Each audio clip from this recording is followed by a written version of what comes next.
اسلام کے عظیم سپہ سالار کی حالات زندگی قسط نمبر 9۔ بسم اللہ الرحمن الرحیم۔ السلام علیکم۔ جب تک مسلمان جرنیل دفاعی عسکری اور فوجی علوم و فنون کے ماہر اس ایمانی و روحانی پہلو کو بروئے کار نہیں لائیں گے کہ جس کو ماضی میں تاریخ اسلام کا ہر مسلمان جرنیل سپہ سالار اور غازی بروئے کار لایا، کہ جس نے نئی تاریخ مرتب کی، ہم وہ فتوحات حاصل نہیں کر سکتے کہ جو قرون اولیٰ میں ان مجاہدین کو حاصل ہوئیں۔ ان کی غیر معمولی فتوحات میں سب سے اہم یہی روحانی پہلو تھا۔ یہ عسکری زاویے سے نظر نہ آنے والا روحانی و اخلاقی پہلو ہی مسلمانوں کے لیے فیصلہ کن کردار ادا کرتا رہا ہے اور آئندہ بھی کرے گا۔ جنگ اجنادین میں ایک اور غیر معمولی واقعہ ہوا کہ جس کا تذکرہ کرنا ضروری ہے۔ وزدان بور کے جو رومیوں کا ایک کمانڈر تھا، اس نے منصوبہ بنایا کہ ہم دھوکے سے سیدنا خالد بن ولید رضی اللہ عنہ کو شہید کر دیتے ہیں، اور اس مقصد کے لیے ایک خاص مقام پر اس نے اپنے 10 شہسوار چھپا دیے اور ایک آدمی قاصد کے طور پر خالد رضی اللہ عنہ کے پاس بھیجا کہ جو آپ رضی اللہ عنہ سے یہ کہے گا کہ صبح وزدان آپ سے ملنا چاہتا ہے، یعنی رومی سپہ سالار میدان جنگ کے عین بیچ میں حضرت خالد رضی اللہ عنہ سے ملاقات کرنا چاہتا ہے۔ اس کا ارادہ یہ تھا کہ جب خالد بن ولید ملاقات کے لیے میدان جنگ میں آئیں گے تو وہاں وزدان خود ان کو پکڑے گا اور چھپے ہوئے 10 سوار نکل کر حضرت خالد رضی اللہ عنہ کو شہید کریں گے۔ لہٰذا وہ عیسائی سیدنا خالد رضی اللہ عنہ کے سامنے پہنچا تو اس نے خرافات بکنی شروع کر دیں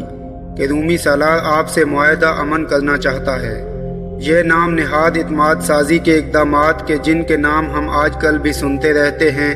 یہ سب کمزوری کی علامتیں ہیں۔ دشمن کی فطرت مسلمانوں کے خلاف کبھی نہیں بدلے گی۔ یہ اعتماد سازی کے اقدامات محض دھوکہ اور فریب کا جال بچھا کر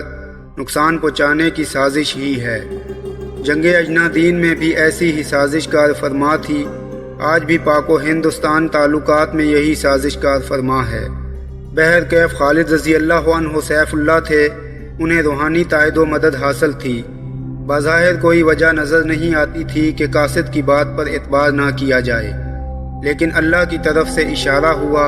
اور یہ اللہ کا مجاہد جلال میں آ گیا۔ خالد رضی اللہ عنہ نے اسے گھور کر دیکھا اور صرف اتنا پوچھا کہ کیا تم سچ کہہ رہے ہو؟ تو خوف کے مارے اس قاصد کے اوسان خطا ہو گئے اور اس نے اپنی جان کی امان لے کر سارے راز بتا دیے۔ خالد رضی اللہ عنہ پر جب یہ عقدہ کھلا کہ وزدان کا کھیل کیا ہے، تو پہلے آپ رضی اللہ عنہ جلال میں آ کر خود تلوار لے کر ان چھپے ہوئے 10 رومیوں کو موت کے گھاٹ اتارنے پر تیار ہو گئے، مگر حضرت ابو عبیدہ بن جراح رضی اللہ عنہ نے صلاح دی کہ خود جانے کے بجائے زرار رضی اللہ عنہ کو بھیج دیں، اور زرار رضی اللہ عنہ وہاں جا کر ان رومیوں کو قتل کر دیں گے یا ان کو زندہ گرفتار کریں گے، اور پھر اگلے دن کی ترتیب ویسے ہی رکھی جائے گی کہ جیسے پہلے سے طے شدہ تھی، تاکہ رومیوں کو شک نہ گزرے۔ لہٰذا اگلے دن جب حضرت خالد رضی اللہ عنہ رومی سپہ سالار وزدان سے ملاقات کے لیے میدان کے عین درمیان میں پہنچ گئے، تو اس سے پہلے ہی رات کو حضرت زرار رضی اللہ عنہ 10 ساتھیوں کے ساتھ جا کے ان 10 رومیوں کو قتل کر چکے تھے، اور ان کے جنگی لباس اور زرہ بختر پہن کر خود وہاں چھپے ہوئے تھے۔ جب وزدان نے وہی شرارت کی کہ جس کا منصوبہ اس نے بنا رکھا تھا، اور خالد رضی اللہ عنہ کو پکڑنے کے بعد اپنے ساتھیوں کو آواز دی، تو خالد بن ولید سکون سے اپنی جگہ کھڑے رہے، اور حضرت زرار رضی اللہ عنہ نے 10 ساتھیوں کے ساتھ وزدان کو گھیر کر کھڑے ہو گئے۔ جب وزدان نے یہ دیکھا کہ کھیل الٹ گیا ہے، تو اس نے خالد بن ولید سے صرف یہی التجا کی کہ مجھے اپنے ہاتھوں سے قتل کیجیے گا، زرار رضی اللہ عنہ کے حوالے نہ کریں۔ خالد رضی اللہ عنہ اتنے جلال میں تھے کہ انہوں نے زرار رضی اللہ عنہ کو اشارہ کیا،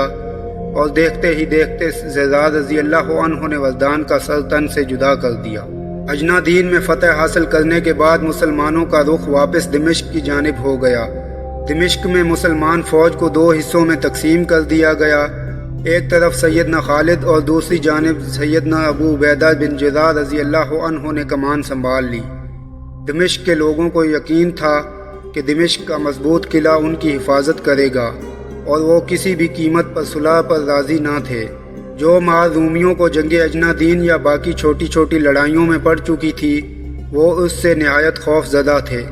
لہٰذا باہر نکل کر جنگ بھی نہیں کرنا چاہتے تھے۔ یہ رومی پہلے ہی حضرت خالد رضی اللہ عنہ کے ہاتھوں اپنے 6000 جوانوں کا خون کروا چکے تھے، جس کا ذکر ہم پچھلی قسط میں کر چکے ہیں۔ اب اس کیفیت میں حضرت خالد بن ولید رضی اللہ عنہ کو محاصرہ نہایت طویل لگنے لگا تھا، تو آپ رضی اللہ عنہ نے چھاپا مار کارروائی کے ذریعے قلعے کی دیوار پھلانگ کر دروازہ کھولنے کا فیصلہ کر لیا،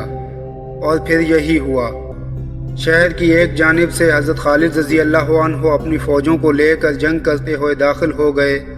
جب لوگوں کو معلوم ہوا کہ حضرت خالد رضی اللہ عنہ شہر میں داخل ہو گئے ہیں اور شکست یقینی ہے، تو شہر کی قیادت اس دروازے کی طرف دوڑی کہ جہاں حضرت ابو عبیدہ رضی اللہ عنہ کی فوجیں موجود تھیں، تو دروازہ کھول کر حضرت ابو عبیدہ رضی اللہ عنہ کو امن و عافیت کے ساتھ شہر میں داخل ہونے اور اپنے ہتھیار ڈالنے کی پیشکش کرتے ہوئے صلح کی شرائط طے کر لی۔ حضرت ابو عبیدہ رضی اللہ عنہ نے ان کو امان دے دی، لیکن دوسری جانب حضرت خالد بن ولید کو اس امان نامے اور صلح کی اطلاع نہیں ہوئی تھی، اور وہ ابھی تک لڑائی میں مصروف تھے۔ یہاں ایک عجیب و غریب منظر دیکھنے کو ملا کہ جب دونوں مسلمان فوجیں دمشق کے عین بیچ میں آپس میں ملتی ہیں، ایک امن سے داخل ہو رہی ہے اور دوسری طرف خالد رضی اللہ عنہ کی تلوار سے خون ٹپک رہا ہے۔ خالد بن ولید کا استدلال یہ تھا کہ میں نے شہر تلوار کے زور پر فتح کیا ہے، جبکہ حضرت ابو عبیدہ بن جراح رضی اللہ عنہ اس بات پر مصر تھے کہ یہ شہر ایک صلح کے نتیجے میں قبضے میں آیا ہے۔ بالآخر حضرت خالد رضی اللہ عنہ نے ابو عبیدہ رضی اللہ عنہ کی دلیل کو تسلیم کر لیا اور تمام امن کی شرائط مان لی گئیں، اور اس طرح مسلمانوں نے دمشق پر بھی قبضہ کر لیا۔ اگر آپ کو ویڈیو پسند آئی ہے تو حوصلہ افزائی کے لیے لائک کریں، چینل کو سبسکرائب کر کے بیل آئیکن کا بٹن دبا دیں تاکہ نئی آنے والی ویڈیوز بر وقت آپ تک پہنچتی رہیں۔